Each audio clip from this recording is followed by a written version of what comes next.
salibulisa ibandla lonke. Ndingumama uMphandle ke, ndisindisiwe, izono zam zixolelwe. uYesu inkosi ungumsindisi empilweni yami. Haleluya.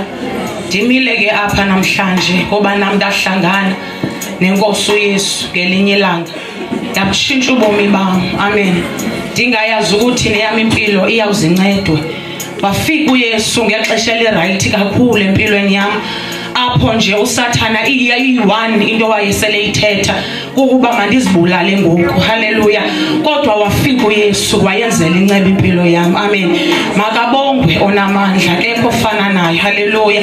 Sizoya ezwini bazalwane, sizothandaza ngenxa yabantu bonke, ngoba lithi izwi lenkosi uThixo bafuna besindisiwe bonke abantu, ngoba yena uThixo akamkhethi wabuso bantu. Abantu abezayo kuye bayayifumana inceba. Haleluya. Bayayenzelwa inceba ngoba uThixo sonke usithande ngendlela eyodwa, apho ade wancama unyana wakhe ukuze kusindiswe ihlabathi. Haleluya. Silapha namhlanje kungoba ubone kukuhle emehlweni akhe uba neyami impilo makayenzele inceba. Sofumana izwi lenkosi kwincwadi kaIsaya chapter 62, sofunda uverse 6 yedwa. Jesus name.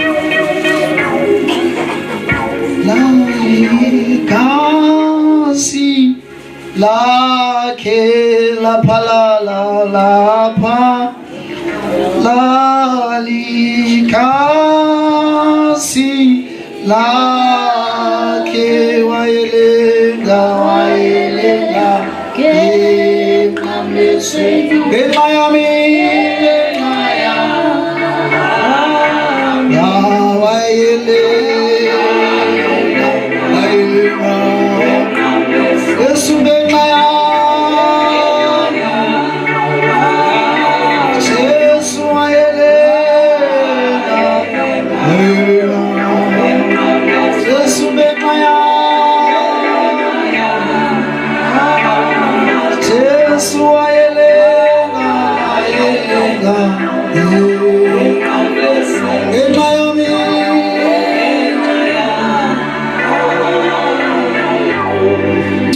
Isaiah chapter 62 verse number 6.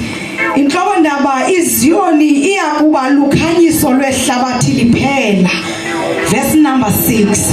Phezu kwendonga zakho Yerusalem ndimise abagcini imini yonke nobusuku bonke, abayikuze bathi quthu. Nina bakhumbuzi bakaYehova musani ukuthi cwaka. Awengcwele izwi lakho Thixo wami onamandla, lithembekile, liphilile.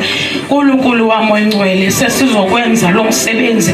Thixo wami onamandla, thatha indawo yakho Nkosi, yenza ngokwakho ngoba izinto zonke zixhomekeke kuwe. Nkulunkulu wami oyingcwele, ndiyanikela kuwe kumkani wokungcwalisa ngoba ungumlilo odlayo. Thixo wami onamandla, nangelilixa Nkosi mayenzeke intando yakho in Jesus mighty name. Amen. Hallelujah. Sizobheka emthandazweni, sizothandazela isizwe, sizothandazela abantu bakaThixo. Hallelujah.